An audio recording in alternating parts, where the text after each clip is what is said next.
السلام علیکم ورحمۃ اللہ وبرکاتہ۔ بسم اللہ الرحمن الرحیم۔ ایک ضعیف العمر یعنی بوڑھا شخص جس کے 5 بیٹے تھے، جب وہ بوڑھا ہو گیا تو اس نے اپنی ساری دولت بیٹوں میں تقسیم کر دی۔ اس نے سوچا اب مجھے روپے پیسے کی کیا ضرورت ہے، بقیہ ایام اپنے بیٹوں کے ہاں گزار لوں گا۔ پہلے وہ اپنے بڑے بیٹے کے گھر گیا اور اس کے پاس رہنے لگا۔ ابتدائی ایام میں تو بڑے بیٹے نے اس کی بہت خدمت کی اور آؤ بھگت کی اور کہا آپ کا خیال رکھنا تو میرا فرض ہے، مگر تھوڑے دنوں بعد وہ اپنے باپ سے بیزار ہو گیا۔ اب وہ اس کا ادب نہ کرتا تھا بلکہ کبھی کبھی والد کو ڈانٹ لیتا تھا۔ بوڑھے کو نہ وقت پر کھانا ملتا اور نہ کپڑا۔ آخر بوڑھا بھی اپنے بڑے بیٹے کے سلوک سے تنگ آ گیا اور دوسرے بیٹے کے پاس چلا گیا۔ وہاں بھی ابتدائی ایام اچھے گزرے، پھر منجھلا بیٹا بھی بڑے کی طرح بیزار ہو گیا۔ اس کی بیوی تو اپنے سسر کے ساتھ بد زبانی بھی کرتی اور کہتی کہ ہم پہلے ہی مشکل سے گزر بسر کر رہے تھے، اب تم نے آ کر اور بھی پریشان کر دیا ہے۔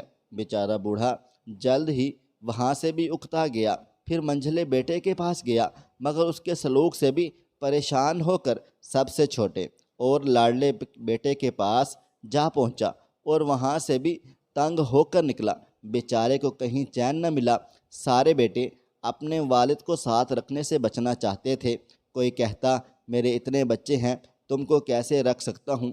کوئی کہتا میرا گھر چھوٹا ہے، تو کوئی کہتا میں خود بہت غریب ہوں۔ والد 5 بیٹوں کی خوشامد کرتا۔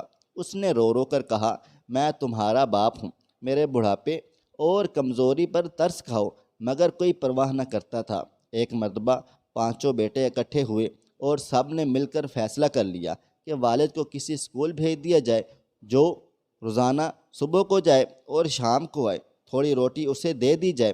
والد صاحب نے سنا تو بڑی عاجزی کے ساتھ بیٹوں سے کہنے لگا مجھے پڑھنا تو آتا نہیں، میں بوڑھا ہوں، میری آنکھیں کمزور ہو گئی ہیں، مجھے اچھی طرح دکھائی بھی نہیں دیتا ہے، اب میں اسکول جا کر کیا کروں گا؟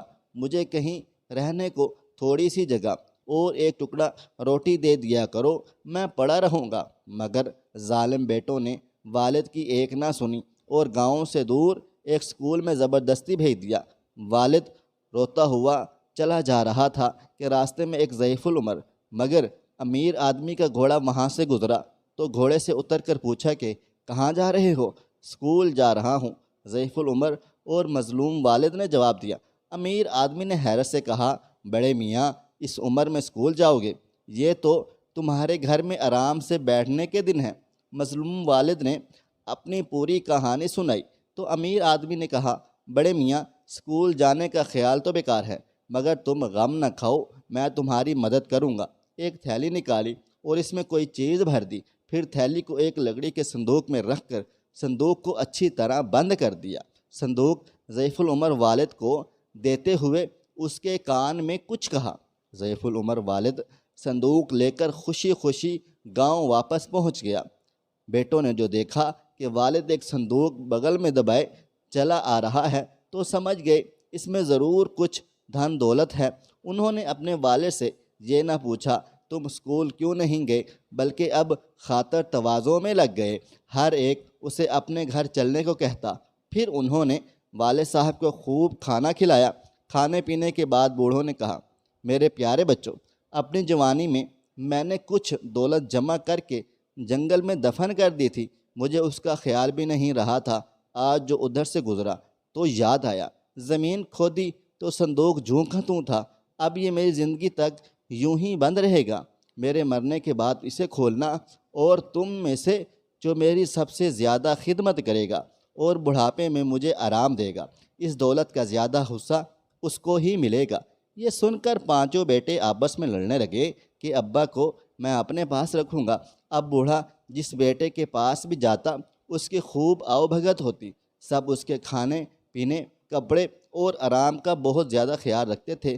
اسی طرح بوڑھے کی زندگی مزے بہت دنوں تک آرام سے زندگی گزارنے کے بعد بوڑھا مر گیا۔ 5 بیٹوں نے مل کر بڑے شان و شوکت سے اس کو دفن کیا، شاندار فاتحہ کروائی، غریبوں کو خیرات دی، پھر سارے کاموں سے فارغ ہونے کے بعد صندوق کو کھولنے لگے۔ مگر صندوق کھولنے سے پہلے ہی 5 بھائیوں میں بحث و مباحثہ ہونے لگ گیا۔ ہر ایک کہتا میں نے ابا کی زیادہ خدمت کی ہے، اس لیے بڑا حصہ مجھے ملنا چاہیے۔ آخر کار یہ طے ہوا کہ چاروں میں برابر تقسیم کر لیں گے۔ صندوق کھولا گیا تو اس میں سے بڑی خوبصورت ریشمی تھیلی نکلی جس کا منہ بند تھا۔ اس میں چھن چھن کی آواز بھی بڑی بے صبری سے تھیلی کھولی اور فرش پر خالی کر دی، مگر کیا دیکھتے ہیں اس میں سے کانچ کے چھوٹے چھوٹے ٹکڑے گر کر فرش پر پھیل گئے۔ اس پر پانچوں بیٹوں کو بہت غصہ آیا اور وہ آپس میں ہی لڑنے لگ گئے۔ گاؤں کے دوسرے لوگ یہ دیکھ کر خوب ہنسے اور ان نافرمان اولاد سے کہا، دیکھ لی اپنے بوڑھے باپ کی عقل، اسے اسکول بھیج رہے تھے نا تم سب، مگر اس نے اسکول گئے بغیر کیسا مزیدار سبق سکھایا ہے۔ آپ لوگوں کو اللہ تعالی ہمیں والدین کی خدمت کرنے والا بنائے، آمین ثم آمین۔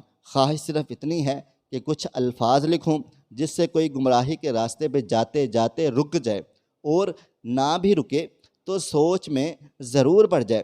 دوستو، ویڈیو پسند آئی ہے تو اس ویڈیو کو لائک کریں، شیئر کریں۔ اگر آپ نے ابھی تک میرا چینل سبسکرائب نہیں کیا ہوا تو ابھی سبسکرائب کر لیں، ساتھ میں بیل آئیکن کو بھی ضرور پریس کر لیجئے گا تاکہ نئی اپلوڈ ہونے والی ہماری ویڈیوز کا نوٹیفیکیشن آپ کو بر وقت ملتا رہے۔